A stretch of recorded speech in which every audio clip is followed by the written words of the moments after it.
আমরা যখন বিপদের সম্মুখীন হব তখন আমাদের করণীয়টা কি হবে?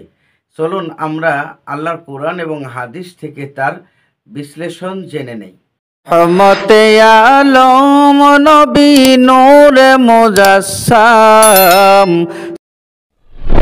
আসসালামু আলাইকুম ওয়া রাহমাতুল্লাহি ওয়া বারাকাতুহু। ইন্নাল হামদালিল্লাহ ওয়াস সালাতু ওয়াস সালামু আলা রাসূলিল্লাহ। দূরের ও কাছের, দেশ ও বিদেশের যেখান থেকে শুনছেন সবাইকে আন্তরিক সালাম এবং মোবারকবাদ। আমাদের জীবন চলার ক্ষেত্রে বিভিন্ন সময় বিভিন্ন প্রয়োজন আমাদের এসে যায়। এমনকি আমাদের চলাফেরা ওঠা বসার মাধ্যমে অনেক বিপদ আপদ, দুঃখ কষ্ট আমাদের জীবনে জর্জরিত হয়ে যায়।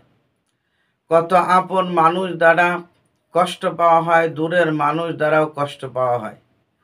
বিপদের সম্মুখীন পড়লে একমাত্র আল্লাহ সুবহানাহু ওয়া তাআলার কাছে ভরসা করতে হবে, যে সকল বিপদ থেকে উদ্ধার করার জন্য আল্লাহ সুবহানাহু ওয়া তাআলাই একমাত্র আমাদের উপায়। তিনিই আমাদের মঙ্গলের জন্য অবশ্যই বিপদ দূর করে দিবেন।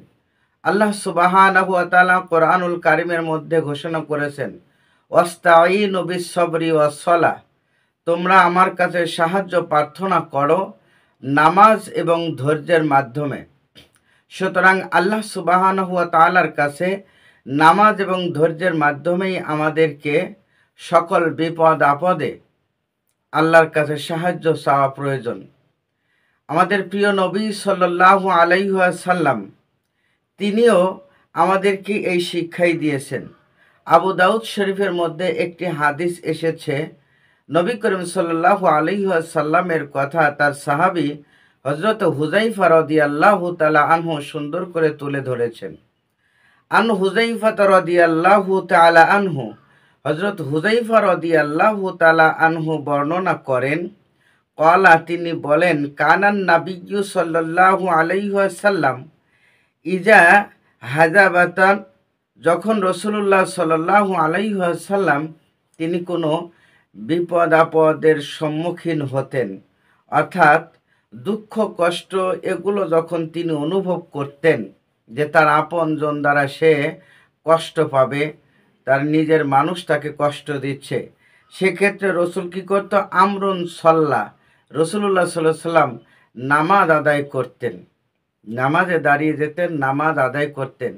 সম্মানিত ভাইরা, যখনই কোনো বিপদ আপদের সম্মুখীন হয় তখনই আমাদের দায়িত্ব, আমাদের উচিত হলো কিছু সময় নফল ইবাদত করে আল্লাহ সুবহানাহু ওয়া তাআলার কাছে পানা চাওয়া, সাহায্য চাওয়া। কারণ আমাদেরকে কঠিন সময়ের মধ্যে যদি বন্ধু হিসেবে কেউ সাহায্য করে তাহলে সেই আল্লাহ সুবহানাহু ওয়া তাআলাই আমাদের সাহায্য করেন। তবে এমনি এমনি করে না, এর জন্য কিছু ওসিলা প্রয়োজন হয়।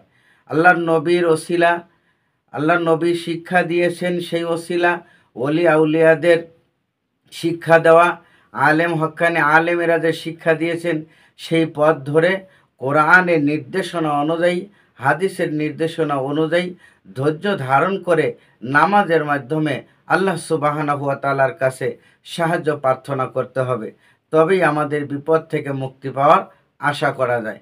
আল্লাহ পাক আমাদেরকে সকল বিপদ থেকে হেফাজত করুন, আমিন। ওয়া আখির দাওয়ানা আনিল হামদুলিল্লাহি রাব্বিল আলামিন। আসসালামু আলাইকুম ওয়া রাহমাতুল্লাহি ওয়া বারাকাতুহু।